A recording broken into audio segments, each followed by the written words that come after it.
गुरु के बताए मार्ग पर चलने की कोशिश किया करो। इस धरती पर जितना भी ज्ञान है, चाहे वेदों का हो चाहे पुराणों का, वो ज्ञान यदि आज हम तक पहुंचा है तो केवल श्री वेद व्यास जी के कारण आज उन्हीं का प्राकट्योत्सव है। गुरु पूर्णिमा साल में एक बार आती है, गुरु पूर्णिमा कहते हैं। कल से सावन चालू हो जाएगा, अर्थात गुरु पूर्णिमा ही आषाढ़ का आखिरी दिन है। गुरु पूर्णिमा क्यों मनाई जाती है? आज के दिन वेद व्यास जी का प्राकट्य हुआ था, जन्म हुआ था। वेद व्यास जी कौन? जिन्होंने पुराणों को हम तक पहुंचाया। इस धरती पर जितना भी ज्ञान है, चाहे वेदों का हो चाहे पुराणों का, वो ज्ञान यदि आज हम तक पहुंचा है तो केवल श्री वेद व्यास जी के कारण आज उन्हीं का प्राकट्योत्सव है। बोलिए व्यास नारायण भगवान की जय। गुरु तत्व क्यों जरूरी है? साल भर आप बिजी रहो काम में, बिजनेस में, परिवार में, पर साल में एक दिन का समय निकालकर और अपने गुरु चरणों में जाकर और एक दिन गुरु चरणों में बैठकर गुरु के बताए मार्ग पर चलने की कोशिश किया करो। जो राह गुरु बताएं उस राह पर चलो, क्योंकि उस राह पर चलने से ही हम सब का, जीव मात्र का परम कल्याण होने वाला है। कुछ लोग कहते हैं कि हम गुरु ना बनाए, क्या जरूरत है? बात सही है, गुरु की क्यों जरूरत है? रामचरितमानस में लिखा है, गुरु बिन भव निधि तरय न कोई, जो विरंचि शंकर सम होई। बिना गुरु के ज्ञान नहीं हो सकता। आप पुस्तकें कितनी भी पढ़ लो, पुस्तकें पढ़ के आप कितना भी याद कर लो, पर जो ज्ञान, यथार्थ ज्ञान है, वो गुरु के द्वारा ही हम सब तक पहुंचता है। इसलिए गुरु जरूरी है। गुरु ना हो तो समाज में कोई ज्ञान ही ना रह जाए, भटक जाए समाज। आज समाज यदि सुव्यवस्थित है, आज यदि कुछ लोग सत्य बोल रहे हैं, कुछ लोगों के अंदर दया है, कुछ लोगों के अंदर करुणा और भक्ति है, तो बताओ किसके कारण? यदि गुरु जन कथा सुनाना, उपदेश करना, सही राह बताना छोड़ दें तो फिर आप गलत राह पर ऐसे चले जाएंगे कि जब सही राह कोई बताने वाला होगा नहीं तो आने की कोई संभावना नहीं है। आज तो कम से कम ये है कि गुरुजनों के कारण कुछ लोग शराब छोड़ देते हैं, मांस छोड़ देते हैं, गलत संगति छोड़ देते हैं, गलत राह छोड़ देते हैं और सही राह पर चल पड़ते हैं, तो गुरुजनों की करुणा है। आज के इस युग में कुछ ही सही, पर कुछ लोग जुड़े तो हैं, सीख तो रहे, आधार तो है। जब कलयुग का अंत आएगा ना, तो ये गुरु परंपराएं भी लुप्त हो जाएंगी। जब कलयुग का अंत आएगा तो ना कोई पुराण रह जाएगा, ना कोई वेद रह जाएगा। रह तो जाएगा मतलब आप जानेंगे नहीं कुछ, ना कोई सुनने के लिए सत्संग रहेगा, ना कोई सुनाने वाले रहेंगे, मनमाना हो जाएगा, परंपराएं लुप्त हो जाएंगी। हमारी जो परंपराएं हैं कितनी प्राचीन हैं, कहीं कहीं दूर दराज कहीं जीवित रहेंगी। हमारी जो अपनी परंपरा है, संप्रदाय है, वह श्री संप्रदाय है। जो मंत्र हम जपते हैं, जो मंत्र हम आप लोगों को गुरु मंत्र में देते हैं, वह वो मंत्र है जो माता लक्ष्मी जी भगवान के चरण दबाते हुए सदा जपा करती हैं। इसलिए इस संप्रदाय का नाम ही श्री संप्रदाय है। क्या नाम है? ये दास अनिरुद्ध किस संप्रदाय से है? तो श्री संप्रदाय।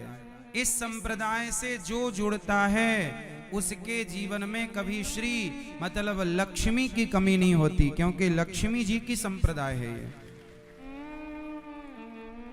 ये बात बिल्कुल सत्य है कि श्री संप्रदाय में श्री रामानुजाचार्य संप्रदाय से जुड़ा हुआ व्यक्ति कभी धन धान्य के लिए मोहताज नहीं होता। माता लक्ष्मी जी की बड़ी कृपा होती है। हमारे आचार्य हैं श्री रामानुजाचार्य जी। हमारे आचार्य कौन हैं? श्री रामानुजाचार्य जी। श्री रामानुजाचार्य जी ने भगवान से कहा, आपको पता है श्री रामानुजाचार्य जी का शरीर आज भी है, शरीर आज भी है। आपने कभी दर्शन किया? नहीं। आप में से कितने लोगों ने रंगनाथ मंदिर के बारे में सुना है? रंगम, श्री रंगम रंगनाथ जी, देखा हो ना देखा हो, सुना होगा। एक दिन हमने बताया भी था आपको कथा में। नाथ में एक नाथ रंगनाथ भी है। मैया सोलो मेरी माँ, शुरू बैठते ही नींद आ गई मैया को। पूरी रात पंचायत करती हो, दिन में सो जाती है। कूलर की हवा क्या मिली, मस्त। सुनो, श्री रंगम गोदावरी नदी के श्री रंगम दक्षिण भारत में रंगनाथ जी, वहां पर आज भी 1000 साल पुराना श्री रामानुजाचार्य जी 1000 साल पहले आए थे। और जब वो जाने लगे तो श्री रंगनाथ भगवान रो पड़े कि मेरे रामानुज को मत ले जाओ। तो बोले अब इनके तो प्राण चले गए, अब शरीर का क्या करेंगे? बोले नहीं, शरीर बिठाओ सामने। आश्चर्य मानेंगे आप, आज 2023 चल रहा है, आज का वैज्ञानिक युग है, विज्ञान की तकनीक का जमाना है। आज के युग में बताइए, किसी का शरीर खुले में आप रख दो तो क्या 2-5 दिन से ज्यादा रहेगा? कीड़े पड़ जाएंगे, गल जाएगा, दुर्गंध से औरों की जान चली जाएगी। ये बात सही है कि गलत है? लेकिन आज के साइंस के युग में भी आप देख सकते हैं, रिसर्च हो चुकी है बड़ी बड़ी।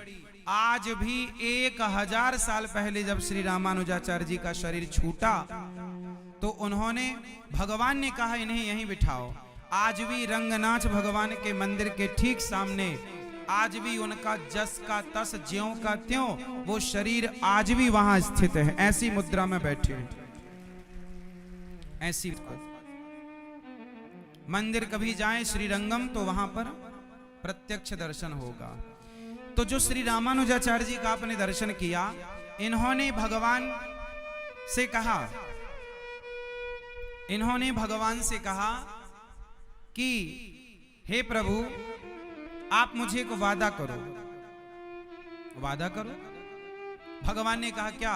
अच्छा, भगवान ना श्री रामानुजाचार्य जी भगवान रंगनाथ जी से कहा कि हे प्रभु, मैया रंगनाथ भगवान से कहा कि हे प्रभु आप मुझे को वादा करो। क्या? आप मुझे ये वादा करो कि जो भी इस श्री संप्रदाय में दीक्षित है, दीक्षा ली, शिक्षा ली, जो इस संप्रदाय से जुड़ा हुआ है, जो श्रीमन नारायण का आश्रय लिया है, जो भगवान कृष्ण और श्री राम का आश्रय लिया है, इस संप्रदाय से जुड़कर उस व्यक्ति का कभी पतन नहीं होगा, ये मुझे वादा करो। भगवान ने कहा ठीक है।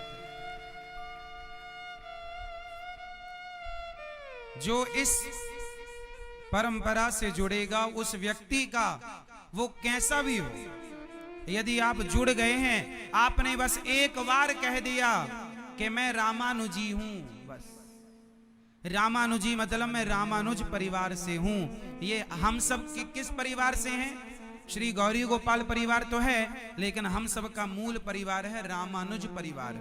श्री रामानुजाचार्य जी के हम सब उन्हीं परंपरा में है ना। तो हमारे आचार्य हैं श्री, जिनका भी शरीर आपने देखा, हम उन लक्ष्मण जी के परंपरा से हैं और उनके परिवार से हैं। तो कोई आपसे पूछे आप किस परंपरा से हैं, तो आप कहो हम रामानुजी हैं, रामानुजाचार्य परंपरा से। इस परंपरा को श्री संप्रदाय भी कहते हैं, क्योंकि ये माता लक्ष्मी जी से स्टार्ट हुई। जब भगवान श्री कृष्ण चले गए तो षठकोप स्वामी जी आए इस कलयुग में प्रथम, और उन्होंने फिर इस परंपरा का प्रचार किया। आगे चल करके फिर श्री यामुनाचार्य जी, श्री आगे बहुत सारे आचार्य चरण हुए हैं, सभी आचार्य चरणों को प्रणाम। लक्ष्मी नाथ समारंभम। देखिए इस परिवार का परिचय क्या है। कोई पूछे आपकी श्री संप्रदाय कहां से स्टार्ट हुई, तो इसका परिचय ये है, लक्ष्मी नाथ समारंभाम नाथ यामुन मध्यमाम अस्मदाचार्य पर्यंताम वंदे गुरु परंपराम। ये गुरु परंपरा है। लक्ष्मी नाथ, तब तक वह मंत्र काम नहीं करता।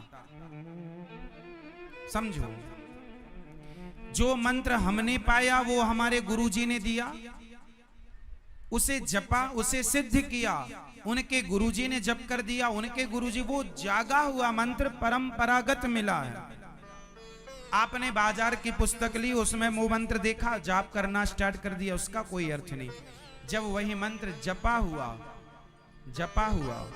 जब प्राप्त होता है तो वो ज्यादा, पेड़ पर फल लगे होते हैं, पर जिस फल पर तोता अपनी चोंच मार देता है वो फल अत्यधिक मीठा होता है या हो जाता है। ये बात सही है। उसी तरह जो गुरु जी की वाणी से जपा हुआ मंत्र है, वह मंत्र अत्यधिक मीठा और अत्यधिक फलदायी होता है। इसलिए गुरु परंपरा है, मनमाना नहीं। भगवान राम भी वशिष्ठ जी के पास गए और गुरु परंपरा का पालन किया। भगवान कृष्ण भी परंपरागत पालन करते, इसलिए परंपराओं का बहुत बड़ा महत्व है।